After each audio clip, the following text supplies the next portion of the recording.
Good evening, Dolphins fans. Welcome to another episode of On the Fin Side with Kat and Paul. Follow us on Facebook, Twitter, all of our social media outlets, as well as the finfanatic.com website and the Fansided Network.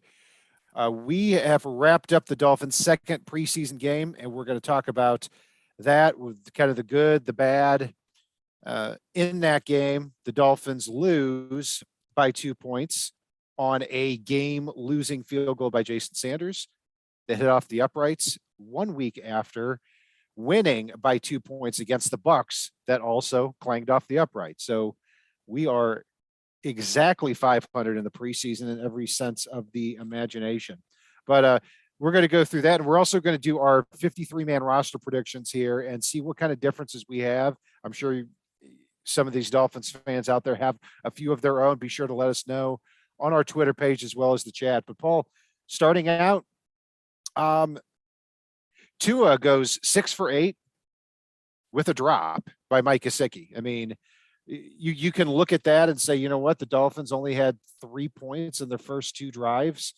I don't put that on Tua. I thought he made a couple of nice throws there, and yeah, it's really hard to pin anything on him when you look at the Dolphins running game and when you look at Tyreek Hill and Jalen Waddle not suiting up for this preseason game. Yeah, and it definitely looked like the Dolphins weren't throwing much wrinkle-wise in there. I mean, I think the biggest wrinkle the Dolphins threw in those first 2 series was, a little bit of a visual on the ways they're going to utilize Mike Gesicki in his offense that I think Gesicki needs to get a little more comfortable with moving forward. They used him in a lot of screens, trying to set him up for mismatches. And again, it's not a role he's typically used to. But I think once he settles into that and we start seeing a little bit more of the wrinkles in this offense and the setup here, it's going to be a lot of fun. And I think we just lost Kat for a moment there. So no, sorry about that. My lamp knocked over there. So yeah, Gesicki's really the interesting story, isn't he? Because he had 6 targets and 3 catches, but that one drop in the second drive of the game would have given the Dolphins a first down. Instead, they're punting. And then the following drive, 2 drives later, when Teddy Bridgewater gets in there, he is also, it's a clear first down to Gesicki as well that he drops. Now, I want to stick there, though, too. In terms of drops, I am not worried about Mike Gesicki and dropping the football. I mean, I have to look at the last 2 or 3 years and say this guy is one of the best hands in the league. And I take that far over. He has 2 of the best hands even. He does. And I take that over anything I see in a preseason game. But I also can't overcome feeling like in this type of offense where the tight end is really supposed to be a tight end, not a big slot receiver, he just looks weird out there. Yeah, I mean, he wasn't really utilized fully in a tight end style role, and that's kind of the point I was getting to before. It's they were utilizing him a little more uniquely and utilizing Durham Smythe in that tight end role in those first 2 series. It's moving him around a little bit, having him go out, like I said, go out for screens, etc. And it felt like Gesicki wasn't fully comfortable yet in that new role and with what he's being asked to do, even though at the end of the day, you're being asked to run routes and catch footballs. And that's, there shouldn't be that huge discomfort there, other than it almost looked like he was overthinking some of the things in a lot of those moments. Right. And on the other hand, Durham Smythe looks really comfortable in this. I like him. And is quite, he is turning into a really, not a flashy player, but a good player. I mean, a good blocker, assignment sound.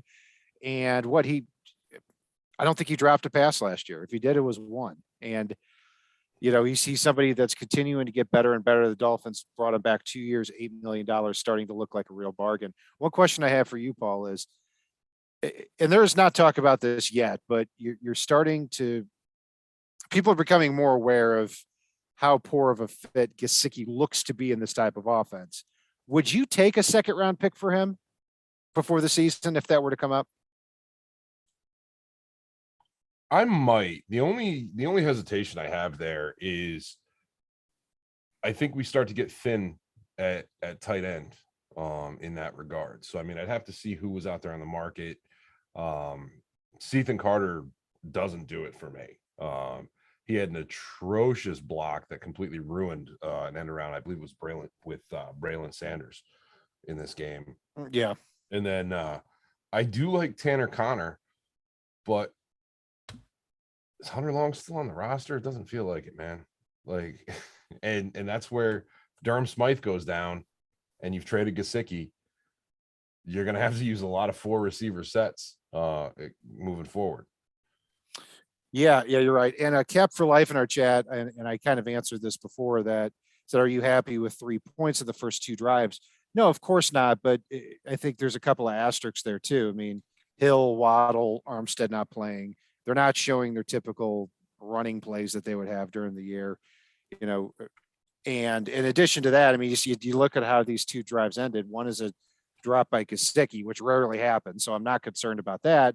And then the second drive, the Dolphins are marching downfield. You have a 17-yard catch by Trent Sherfield.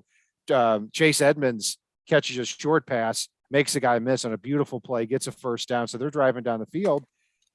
It's 2nd and 1. Sony Michel, I mean, look, I know the blocking wasn't great, but I can't believe he can't get a yard out of that play. And then on 3rd and 1, was even more disgusted he couldn't get a yard out of the play. Yeah, the blocking wasn't great, but that's what happens when you have 8-man fronts. And then it's 4th and 1. 4th and an inch, and the Dolphins go for it. And Larnell Coleman has a false start. Larnell Coleman may not even make the team, depending on. So I think those factors in play as well. So, but offensive line, I mean, Austin Jackson, nothing glaring. PFF graded him out in the 30s, which obviously is, I mean, that's something I've got to relook at. I don't know about that. Sometimes when I see, okay, what play did Austin Jackson mess up in that game? And the answer is none. That's when I shrug my shoulders and say, having an absolutely terrible game. I didn't see that. Maybe I need to rewatch it a little bit more. But when you look at Connor Williams struggling to snap the ball at center, you look at this lack of depth on the offensive line. On the 2nd and 3rd and 1, Liam Eichenberg, no push from the left guard spot.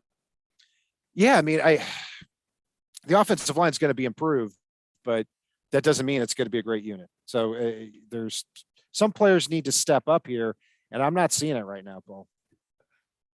I'm not seeing them step up, but at the same time, I thought the offensive line looked decent enough as the game wore on, but also on those first 2 drives. PFF, we've talked about before, their grades are kind of a guideline. The worst area and the most volatile area that doesn't usually tell the whole story is the offensive line grades. I had no problem with the offensive line to start the game. They weren't great, but they weren't horrible. They definitely look much improved from last year. And I think it's something that as the season wears on, we're going to see it settle in. And again, the depth I thought did okay too. Not great, but they did okay. And I hate to say this, and I sound like a broken record. Kinley looks like he's finding a way to fit in when he gets a chance on the field. Yeah, Kinley's the interesting one because he is not a fit on the scheme as far as the scheme is concerned. But you look at the first preseason game, there were 2 or 3 blocks that, he caused that play. I mean, the Dolphins running the ball here in preseason, 26 carries for 55 yards out of the running backs. Not good, but they're also facing a lot of 8-man fronts too. So I don't think this is reflective of what you're going to see during the season. I look at what Mike McDaniel has done in the last 5 years, generating offenses that have 5 yards a carry. But it hasn't been impressive with the Dolphins running back group so far this offseason or this preseason. 26 carries for 55 yards. One of them was a 20-yard run by Myles Gaskin. Almost completely responsible for that was Solomon Kinley against the Bucs. So, yeah, I mean, it's getting harder to justify cutting Solomon Kinley. That's for sure. I got news for you. I'm not. So it's, I mean, and the other thing too is we haven't seen McDaniel use a lot of that misdirection that we're expecting to see once the season starts. And that's a big part of his running style. And his offensive style. So I think they're keeping it very vanilla through this preseason overall, running some basic counters, traps, you name it, not running those schemes that really open those massive running lanes typically. I think he's just playing some traditional football to see who can respond and go from there in these games. Now, I want to go back to, there's two players that I want to actually touch on a little bit on the offense.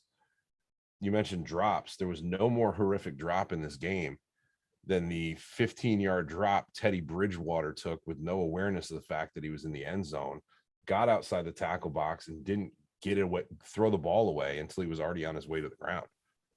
That is not a move you want to make with somebody like Skylar Thompson and the way he's been playing, nipping at your heels. I don't think he's nipping at his heels, though. It was a horrific play, but I keep going back to this, is that it doesn't matter. To me, it doesn't matter what Teddy Bridgewater does in the preseason, because he's guaranteed, what, $7.5 million this year. They're not going to cut him. And he's going to be the Dolphins' backup. The major question is whether or not Skylar Thompson's going to be their third quarterback.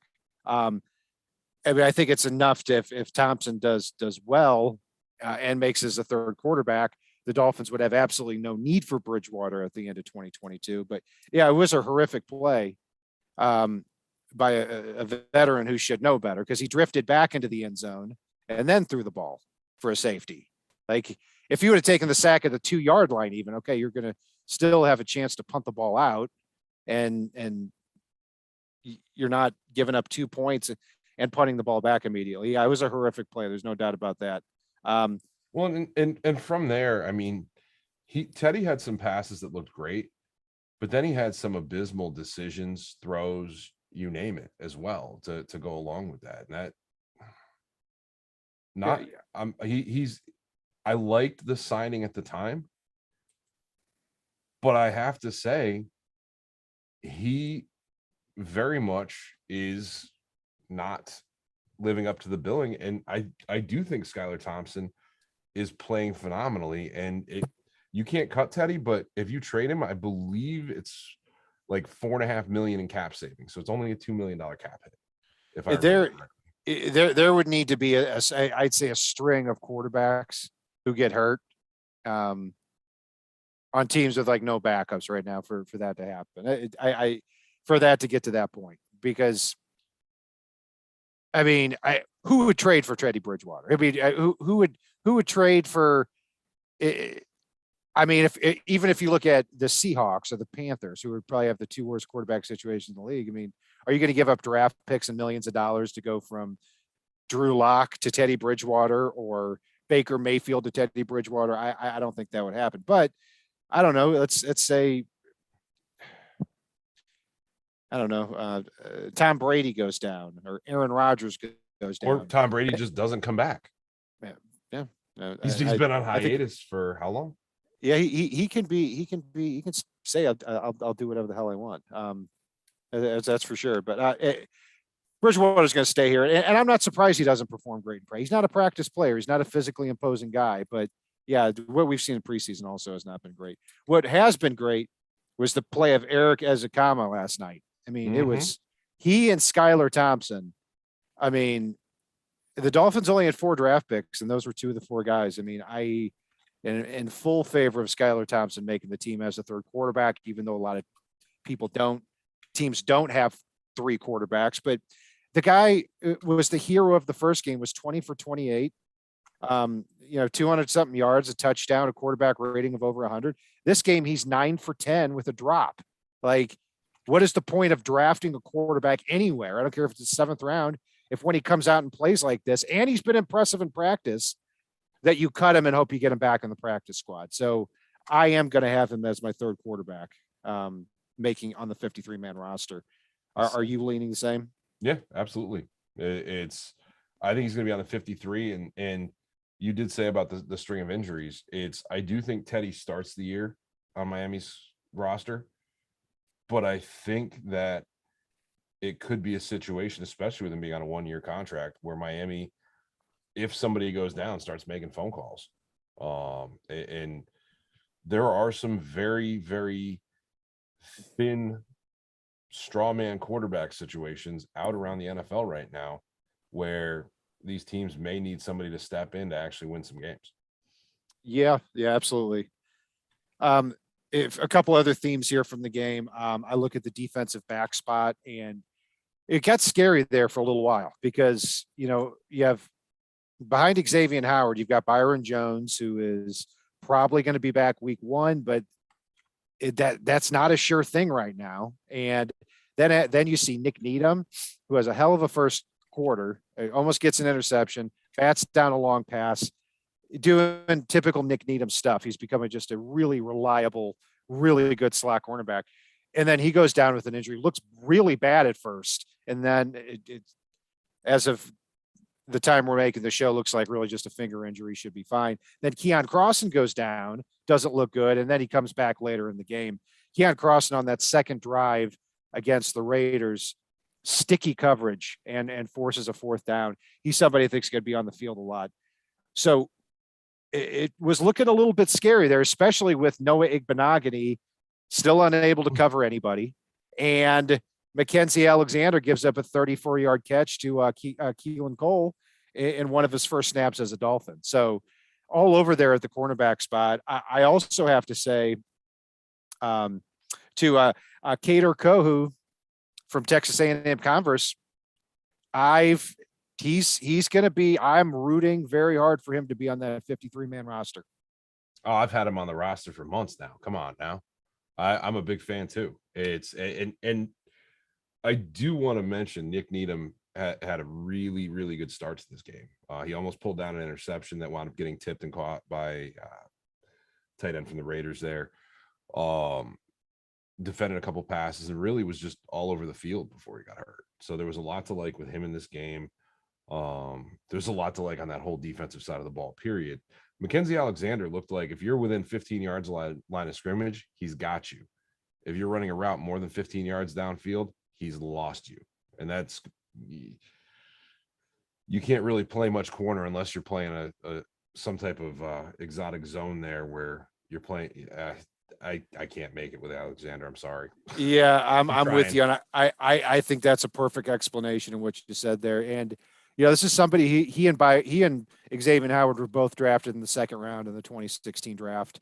So they've, he's been around for a while. He's 29. Did not play well last year for the Vikings when they got him back.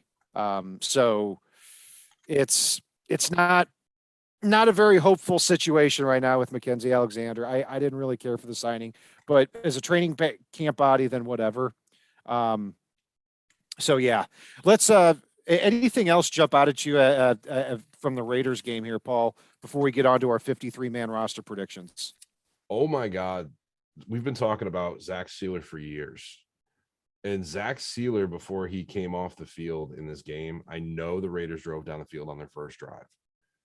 But Zach Sealer was playing like he had a vendetta against the Raiders offense. And it was a thing of beauty in the moments that he had in this game. Additionally, I thought Andrew Van Ginkel was, a step shy a couple times, but he was all over the field before he came off. And those two looked not just week 1 ready, but next step ready, as far as what I saw from them in the starting defense here.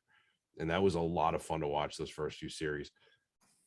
Jarrett Stidham got tattooed a few times by Sealer, and a couple of them were just a step or a second too late, but he was all over the field for such a big man. Yeah, he certainly was. And Van Ginkel, really that hair on fire outside linebacker. Every time the Dolphins defense has been playing well, Van Ginkel has been playing well over the last couple of years. So absolutely. So quarterbacks, Paul, you've got Tua, Bridgewater, and Skylar Thompson getting to our 53-man roster predictions. Yeah. Gotcha. Running back. I know we've both got Chase Edmonds and Raheem Mostert. After that, that's where the interesting battle starts. I mean, Sony Michel, Myles Gaskin, Zaquandre White, we haven't talked about, got the Dolphins' only offensive touchdown. Beautiful catch, followed by a really creepy, weird end zone dance by 3 or 4 Dolphins. By about 20 Dolphins, really. I That guy mean, didn't. it, Do we know what that was in reference to? I forget what that's from, but it's actually a thing. And I can't remember seeing the Dolphins as a whole celebrate somebody's score the way they did with Zaquandre White's. I mean, Yeah, you can yeah. see that this guy is beloved by his teammates. And I'm a fan, you know this. I've been talking about him since Miami, actually since even before Miami took him when we were in the late rounds of the draft, and I saw him still sitting there. He's a guy with tremendous upside, and he showed a little of that shiftiness in limited opportunity. And the fact that he's beloved by his teammates says a lot. So you have him making the team? I have Edmonds, Mostert, Gaskin. He's been the most consistent back all preseason long, and Zaquandre White.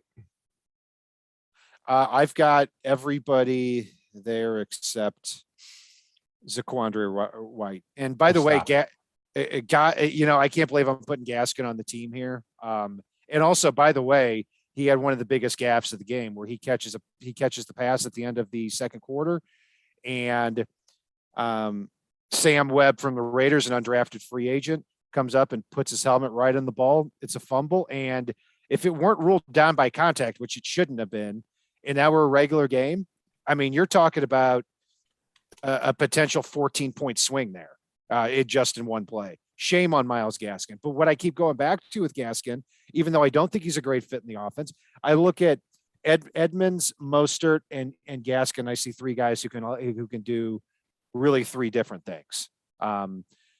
Zaquandre White, I actually hope he makes the team as the third back. I think he's a little bit too raw in a lot of areas. I think they're going to be trying to stash him on their practice squad instead. Wide receiver, Tyreek Hill, Jalen Waddle, Cedric Wilson, Eric Ezukama, obviously locks. Who else do you have after that? So for me at the wide receiver spot, I've got, like you said, Waddle, Wilson, Hill, Ezukanma, Sherfield, and Bowden. Sherfield, just it's a name that starts circling more and more ever since the pads came on, and he looked good in limited opportunity. I mean, no one had the game that Ezukanma had, something you don't expect to see in the preseason, let alone from a rookie that Miami drafted that late in the draft. But Ezukanma looks like the real deal, and Bowden has chemistry with all three quarterbacks. Yeah, so right now we've got really all the same predictions, except you've got Zaquandre White. Quarterbacks, we got Tua, Bridgewater, and Thompson. Running back, Edmonds, Mostert, Gaskin, and Ingold. Wide receiver, Hill, Waddle, Wilson, Ezukama, Bowden, and Sherfield. You we're all fullback. We sure did, but Ingold's making the team. There's no doubt about that. But the interesting thing at receiver, third running back and fifth receiver are going to be the interesting battles here as we go along, because you've got a lot of players. You've got Gaskin and White and Sony Michel. Garrett Dokes is somewhere in there, though I think he's on the outs. Fifth receiver spot, I mean, Lynn Bowden is returning kicks, but I've also got to say, in consecutive games now, he's called a fair catch inside the 7-yard line. If you're going to be that dependable punt returner, you can't make these simple mistakes as a third-year player. But other than that, he shows the ability to do more than what other wide receivers on the rosters, like Mohamed Sanu, like River Craycraft, who had a good game here, have shown the ability to do. Also, Braylon Sanders, what a shame here in this game, I say, because even though he had a long catch from Bridgewater and he brings that deep speed, that's really all he brings. Not a lot of play strength. And there were 2 balls thrown his way in the third quarter. They would have been really tough catches to make. But when you're battling the likes of Mohamed Sanu and Lynn Bowden and Preston Williams and River Craycraft for one roster spot, you got to come down with those. And that's why I'm not going to have Sanders on the 53-man roster. Yeah, Sanders was close for me, but at the end of the day, I think Bowden adds more flexibility, and even if he's not returning kicks, has that chemistry built up with all three quarterbacks that, as much as I like Sanders, I think Bowden can do more things. Tight end, I've got Gesicki, Durham Smythe, and Hunter Long. It looks like we're kind of getting pretty boring here. Do you have Ethan Carter making Yeah, as your fourth? no. I had Ethan Carter on. I had him off. I had him on. I had him off. But I don't see him carrying 4 tight ends and a fullback. So at the end of the day, he's off.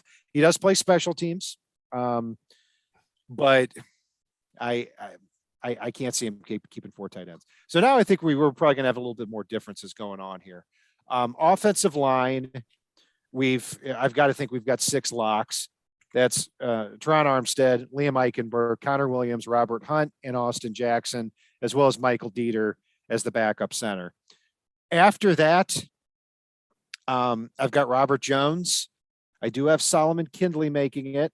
I never thought I see Kindley and Gaskin. If you told me I was going to put those 2 on the roster at the beginning of the year, I'd say you're crazy.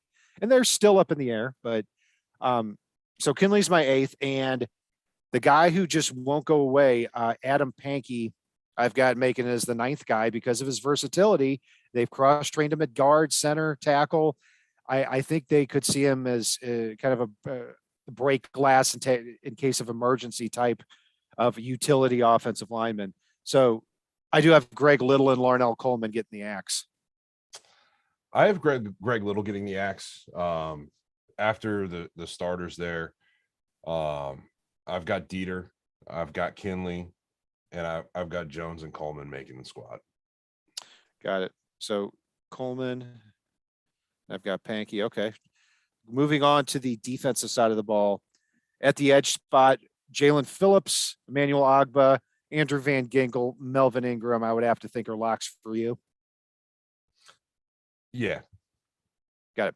And then that's another interesting battle on the bottom of the roster is several players. Go back over those just because the front 7's the hardest one for us because we group. They can be grouped so differently with the way that they're going. So just run through those again. I just want to make sure that we got. Yeah, no problem. So we're gonna with the front 7, we're gonna divide them into 3 spots here, and we may end up going back here and we can still debate who's in what of the 3 spots. Yeah, I think it's a little clear this year. Like Van Ginkel, is he a linebacker? Is he an edge player? For the sake of this, I had Jalen Phillips, Emmanuel Agba, Melvin Ingram, Andrew Van Ginkel as edge players, not off-ball linebackers. Yeah. Okay. Got it. So then, and this is where it can get a little bit tricky, but I see just a real interesting competition there between, and I'm probably even missing somebody on this list here, but between Brennan Scarlett, Cameron Good, and Hodge. I think Hodge has made some plays here. Darius Hodge, number 41, looked really good in the Bucs game. Not quite as good in this past contest. I think Cameron Good, you have to factor in the Dolphins thought enough of him to draft him. And I think he's been very quick and active on the front line. So I'm going to give him, for me, my 5th edge spot. Brennan Scarlett, Darius Hodge ended up getting the axe. Yeah, it hurt to cut Hodge. I've got Cameron Good. I actually took, and I kept Still. Miami had a lot of good looking edge players in this game, and I really liked some of the movement I saw from Stilly. I like the way he got his hands into the opponent.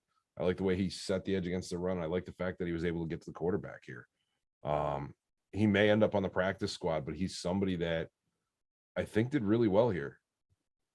So you've got So I had him as a defensive tackle there. So that's where So let's move on to them. Obviously, you've got Davis, Wilkins, Sealer as locks. Those 3 guys as the interior lineman. You've got Still as the 4th guy.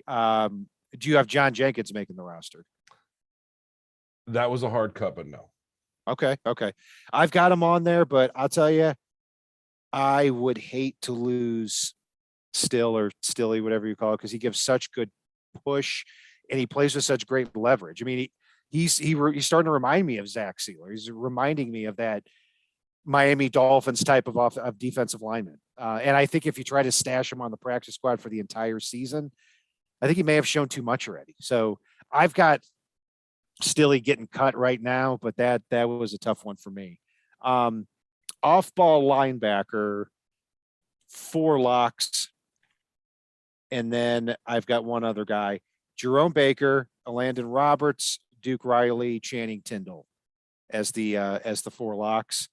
And then, even though he had a terrible game, I'm not surprised he had a terrible game. He's the new Jason Trusnick of the linebacker core, and that's Calvin Munson. And I think the only reason that he makes the roster is because he plays so many special team snaps, and the Dolphins are going to keep a pure special teams guy. And Munson just doesn't seem to go away. He hasn't gone away since the end of the 2019 season. He's dressed about every game. So I think, spoiler warning, he and Clayton Fejedelem are going to end up making the roster again. Spoiler warning, I didn't keep either of them. I kept at linebacker. Miami's got a glut right now. They're not, I mean, Tyndall hasn't shown a lot this preseason other than athleticism, but he's going to make this roster. I've got Miami keeping Duke, Landon Roberts, Jerome Baker, Sam Eguavoen, and Channing Tyndall. And I've got him keeping 5. And a lot of that has to do with the fact that those edge guys are really, a few of them are playing the outside linebacker spots, and you're going to see Duke take some special team snaps, I think. And Tyndall may have to start the year as a special teamer at this point, given the fact that the NFL game he hasn't caught up quite yet on. Yeah, so we're even now as far as our cuts, or as our differences in who makes the 53-man roster. You've got you have Zaquandre White at running back. You have Larnell Coleman at offensive tackle, Ben Stilley at defensive tackle, and Sam Eguavoen at linebacker. I've got Eguavoen getting cut this year. I think Channing Tyndall replaces a lot of things that he can do if they trust him to even take a few snaps early on. I've got Adam Pankey, John Jenkins, Calvin Munson, and Clayton Fejedelem. Fejedelem we'll get to. Your roster got Munson.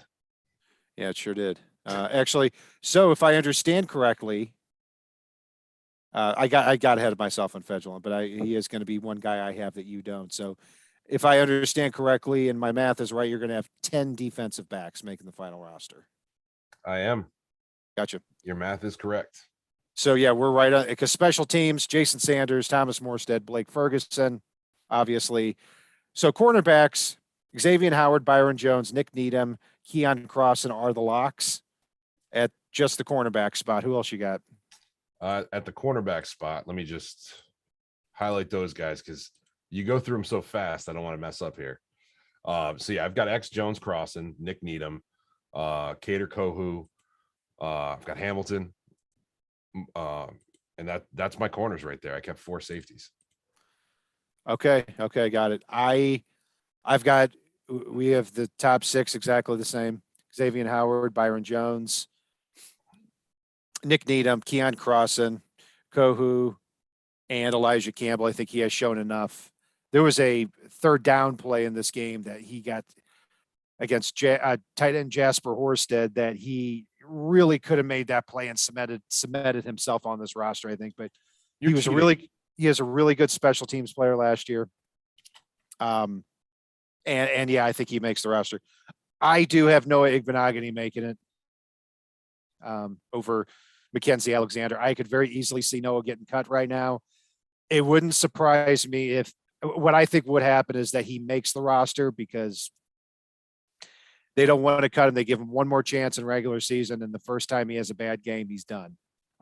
So I've got him as the 7th cornerback making the roster. He can't cover these practice squad players though. That's what kills me. Oh yeah, it's atrocious, and it's really bad. It is. I'm not going to defend the guy. You and I both have Campbell, but I've got Campbell as a safety, just like the Dolphins do. So. Okay, gotcha. Okay, makes sense. So you've got Holland, Jones, Eric Rowe, and Campbell as your 4 safeties. I do, and the hardest one was cutting Redwine because I do like him as a player, and I think he could be somebody for the Dolphins. And I could see a scenario where they cut one of the offensive linemen that I mentioned, or even one of the linebackers I mentioned, or edge players, because we are thick as thieves there to keep a guy like Redwine. Got it. You know what? I think I actually have one more guy than you do on here. So I think I have 54 instead of 53. Otherwise, you've got 52. So for argument's sake, I'm kicking Noah off. All He right. doesn't. He's out too. So you've got Zaquandre White, Larnell Coleman, Ben Stilley, and Sam Eguavoen. I've got Adam Pankey, John Jenkins, Calvin Munson, Clayton Fedulum. That is our 53-man roster prediction. And Tuesday, these teams have to cut down to 80. And then the following week, that's when they've got to cut down to 53 on Tuesday, August 28th. So looking forward to those. And look, we are just making these roster predictions based on how the Dolphins currently are. So Wait a minute. We didn't talk about one remaining battle that we've got on this roster. Thomas Morstead versus Sterling Hofrechter. That's not a battle. Hofrechter is here to give the veteran a break. Yeah, and I don't see what he really needs a break from. I mean, you're punting the ball. He is 36, but no, I think Morstead was shape too, man. Morstead was a very good addition. I like that. If I'm not looking for anything special as the punter unless you can get somebody. But hey, Matt Ariza did kick the ball 82 yards for the Bills. I still don't understand how he goes in the six. How two punters, Jake Camarda to the Bucks from Georgia, and Morgan Stout. I think it's Morgan Stout, the punter from BYU, get drafted 2 full rounds ahead of this guy. Like, I don't know. I mean, is there character issues with him? I don't get it, but we could talk about. That's why we're worried about having a weapon like that leg in the building at this point. I mean, it's just funny to me because I know Dolphins fans got amazed by him early on in the draft process. But you remember we were talking about him on the show here in November last year. I mean, if you're a punter and we're talking about you in November and you're still in college, you're probably pretty special. Yeah, absolutely. And I'm glad in the chat, Ignatius Cheese brought up Porter Gustin. That's the one that I was forgetting among the edge players because it's so easy to lose him with a move. I think he's played really well in these 2 preseason games. And it wouldn't surprise me if he's another guy I put on the roster, took him off, put him on, took him off. This is somebody who is an undrafted free agent out of USC. At one point was thought to be a 1st or 2nd round pick at USC, had some injury problems, went to the Browns as an undrafted free agent, made their roster last year, and then got cut here before the beginning of the summer. And the Dolphins got him, and he's played well. Does he have enough upside to justify, making the team over good, who the Dolphins spent a 7th round pick on, or Brennan Scarlett, who started a lot of games, played a lot of snaps, especially on special teams? That's going to be the question. So when you look at that, like 5th and 6th edge spot, that 5th linebacker spot, 6th cornerback, 3rd running back, 5th receiver, that's where the interesting battles are going to be. But the most interesting battle, make no mistake about it, is Skylar Thompson versus Skylar Thompson. And I think it'd be a huge mistake to cut him. It would. And I just don't see it happening. I see Miami finding, like I said before, I see Miami finding a way to part ways with Bridgewater because Bridgewater is just a Band-Aid behind to at this point. And it's you and I talked extensively about you draft a quarterback at least every other year, no matter what you have. And Skylar Thompson really looks like the real deal here. He's poised in the pocket. Even when he gets elusive, he's still looking to make the right decisions. That floater that he threw to Zaquandre White was a thing of beauty. And it feels like every week, whether it's training camp practices, whether it's joint practices, whether it's preseason games, there's something to talk about with Skylar Thompson. And that's one of the things I really like.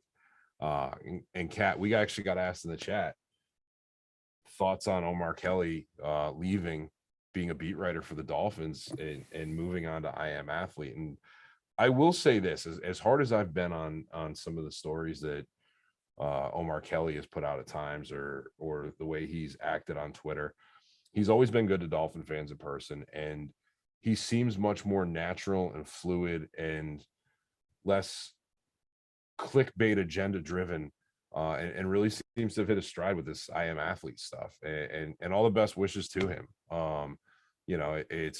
he's in a much better role, I think, suited to him now than he has been over the last 15 years. If you asked me this question 10 years ago, or maybe even 5, I'd have a very cunning response, I'd say, about Omar Kelly. And I'll tell you why. I remember this, like one of the first times I got on Twitter, at like 2011, 2012. And it was a few days before, it was like a week before free agency started. And I asked him a very simple question about a defensive end. He used to play for the Vikings. His name was Ray Henderson or Ray, I forget, but he was a Ray Edwards. He was an unrestricted free agent. And I just said, "Hey, Omar, what do you think about the Dolphins pursuing Ray Edwards?" And he said, "Free agency is a week away. Calm down." I'm like, am I doing Twitter wrong? Like, I thought that was a pretty simple. And he had a couple of those responses to me. And I was just like, F this guy. I can't stand him. So I feel like over the last couple of years, he has gotten better with that and not spent his day trying to talk garbage to 7 and 8-year-old kids on Twitter. And I thought, do you remember what it was? If you didn't have an avatar, he wouldn't talk to you. No, I actually, I think that's a good rule. I'm with Omar. Or if you changed your avatar, he wouldn't talk to you. Like if he remembered that your That's avatar dumb. was different before and you changed your profile picture, he wouldn't talk to you. That was a thing for a while. I still recall when he tried to utilize something I said in response when he was talking about defensive tackles in the draft where we took Devon Godchow and God, I'm blanking on the name now, blocked a bunch of kicks for us, still kicking around the league, one of Cantor's clients. And you look at the 4th, 5th, 6th, 7th round, there are a lot of defensive tackles that still have prominent roles in the league. And I remember I said to him, I said, if you look at the late rounds of this draft, I know there's some complete defensive tackles early, but if you look in the late rounds, if you're looking for somebody to serve a specific role, this is a great draft for defensive tackles. It's deep as hell. He comes back with his nonsense about, oh, names or this is nonsense and blah, blah, blah. And I literally gave him I can't remember if it was 1 or 2 tweets of like, okay, here you go, sunshine. Boom, boom, boom, boom, boom. And half of these guys are still kicking around the league doing a lot. Like it's, he played a persona and a role. It was whatever way the crowd was going, he went opposite. The only thing I had the biggest issue with through the years was if you asked a simple question and he didn't know the answer, he would block people or try to make an example of them and try to do that sensationalized journalism. But again, he's doing great with the I Am Athlete stuff. Yeah, I wish him the best. And, I haven't had problems with him over the last 4 or 5 years. I think he, I think there were times he was very honest and really kept it real. And I think there were other times that he, like you said, tried to play this persona and kind of go the opposite intentionally. I don't pay attention to beat right. I feel like just about all of them can offer value, and they're a good shortcut to be able to get that information. That's how I view it. There aren't many. I don't look and say, well, this guy said this guy would be good 3 years ago, and look how he did. So I'm never listening to what he says again. I think that's an idiotic way to look at anybody who's a sports analyst. I mean, we could have the all Omar Kelly team if we want to have fun, put Corey Sheets on there and Lagadoo Nane. But look, he's been right plenty too. I'd argue he's been wrong a little bit more, but that's another thing. But I wish Omar Kelly the best of luck. In wrestling, for any wrestling fans, he's a heel. You got a baby face who's a good guy, and you've got a heel who gets heat and is a bad guy. So Armando's a heel. trying to be the baby face, and Omar's trying to be the heel. Armando could be one or the other. I always liked Armando a lot more because I thought, even though he had went on his sources all the time, I thought he served his role. He was like National Enquirer. If I'm there, checking out in the grocery store, I'm going to pick up a copy of Armando Salguero. That's how I looked at him as a journalist. My favorites are Greg Cote and Barry Jackson. I always go back to them. There are a lot that I get a lot of value from, but Cote and Jackson are the two I go to most. No, there are several very, very good ones out there in the Dolphin space. And speaking of which, guys, do me a favor. I just noticed that our friends over at the Fins Tailgate are live. So when you get off here with us, head over there. But make sure you let them know in the chat that we sent you. Absolutely. And thanks everyone for joining us here. And thanks for hanging with us last time with our technical difficulties. I didn't even rewatch the episode because it was just weird. I already knew it would be because of that. So if that ever happens again, we're just going to pull the plug and reschedule it. And I'm glad that we didn't have these issues here this time. We're going to be back after next week's preseason game and before the 53-man cut down here too. And if there's any big news, we'll be sure to jump on as well. Thanks for joining us here tonight. I'm Brian Cat, NFL. Paul is Fanatic_pick. Follow us on our Twitter handle on the Fin side, as well as the finfanatic.com website and the Fansided Network. And if it's not on the right side and it's not on the left side, it is on the Fin side.